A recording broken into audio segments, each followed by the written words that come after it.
thought the Texas Rangers got Hardin. Yeah, that's what they want you to believe. It was cold'n a witch's tit and a brass bra that night as I fought my way past his loyal compadres to the very same saloon we're sitting in today. Look around and imagine this place painted in blood. Hardin was waiting for me, and...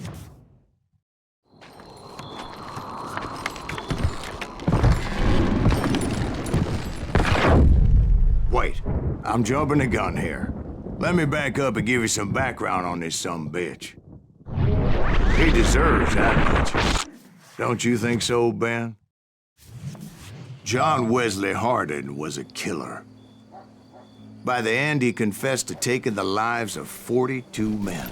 Fathers and husbands, brothers and sons, men with families who cared about them. Families who put up money in hopes of finding justice. He was a bona fide folk hero by then, and had amassed a gang of armed miscreants and other assorted thugs. He and his men set up camp outside of town, and I was hoping Bob was among them.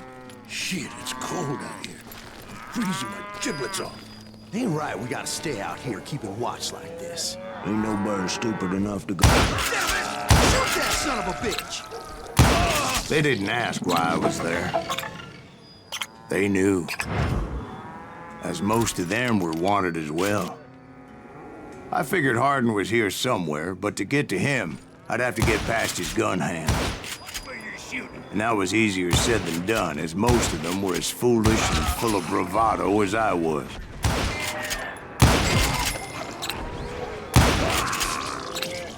I had to spill a lot of blood to find out Hardin wasn't in that camp. He was carousing in town with his closest friends. Hardin's boys apparently didn't want me to reach the Bull's Head. Some were hightailing it into town to inform their jefe of my unwelcomed presence.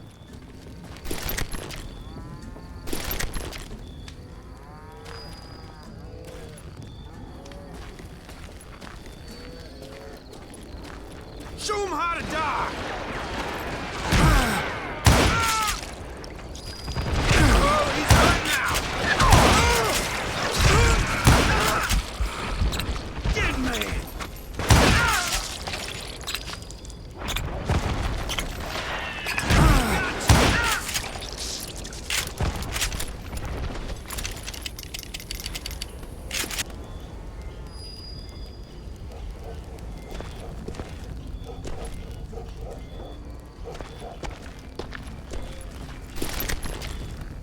Tell Hardin someone's coming for him! Stop that sumbitch! Let the boys know we got another law dog.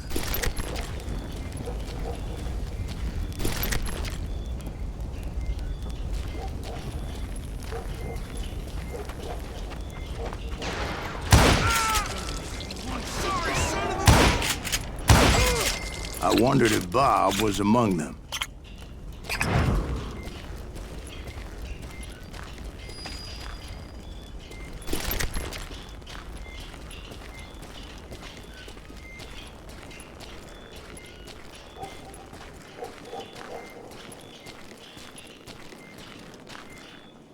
And I steeled myself for the fight ahead. For as good as I was, deep down I wondered if John Wesley wasn't just a little bit better.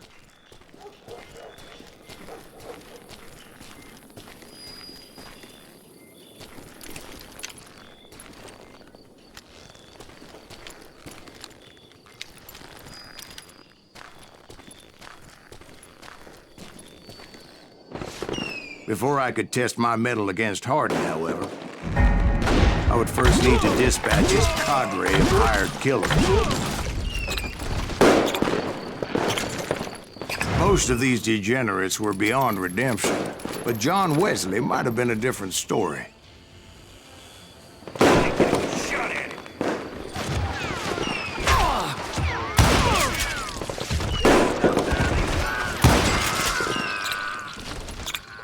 I didn't learn until later that that night was in fact his birthday celebration.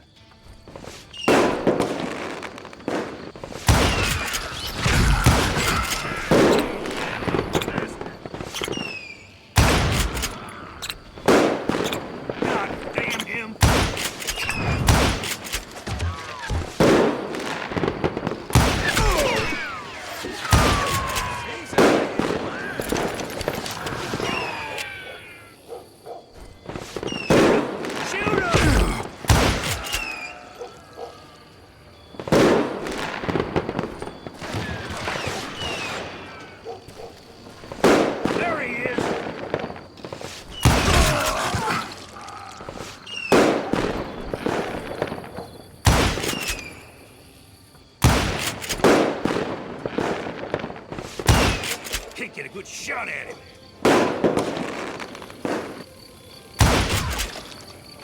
Had enough? God damn you!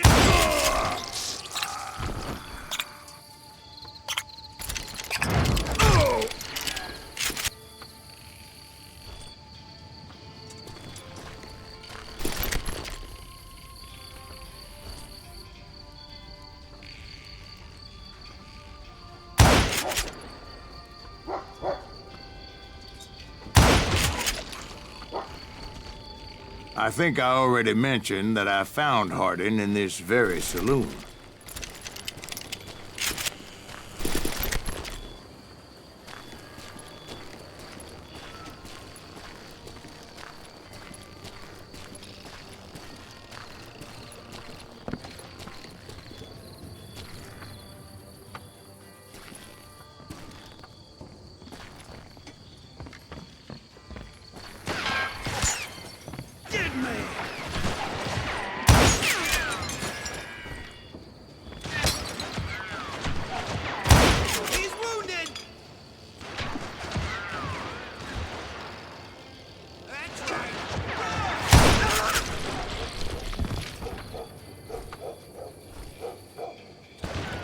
I can kill you with either hand!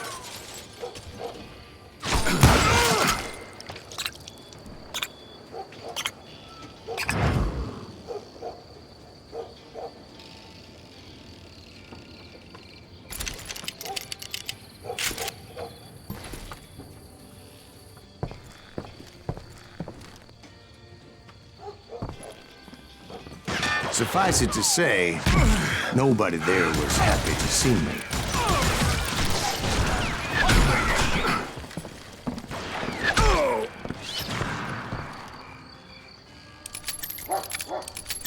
Show yourself, coward!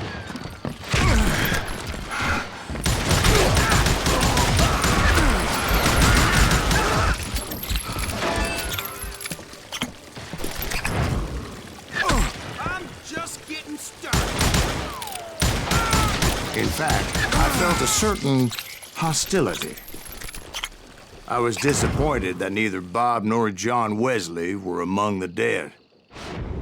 But that was short-lived, as a moment later I was facing down the fastest gun in the West.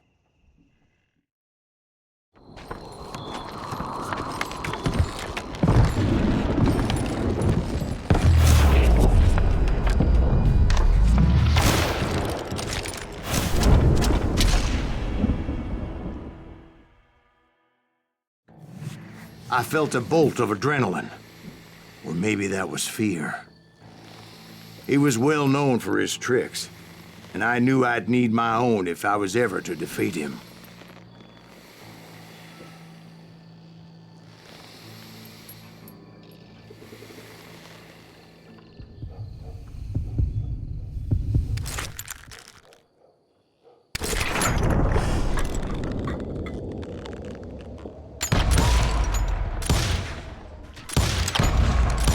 That man was faster than greased lightning.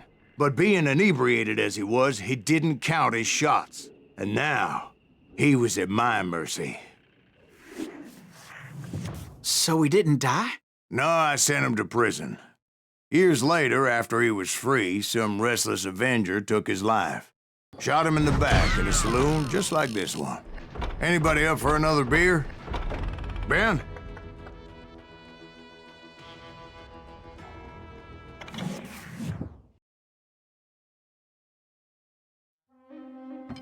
Thank you, darling. Yeah, some say revenge is a dish best served cold. So whatever happened to that Bob guy you were after? Personally, I'd like to hear some of your other adventures. Like, I don't know, did you ever go toe-to-toe with a red man?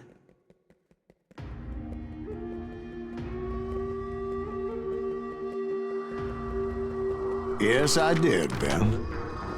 I remember once I was after this renegade Apache, Grey Wolf. Strangely enough, revenge was also his primary motivation.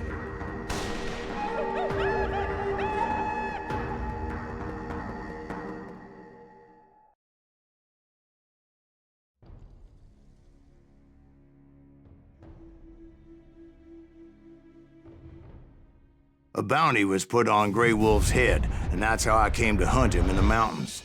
Mountains so high they tickled the nether regions of heaven.